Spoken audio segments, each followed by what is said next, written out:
কত প্রাণ হলো বলিদান,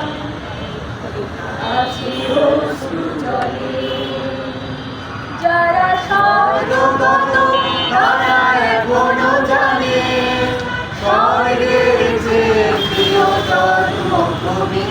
এসো স্বদেশ প্রদেশ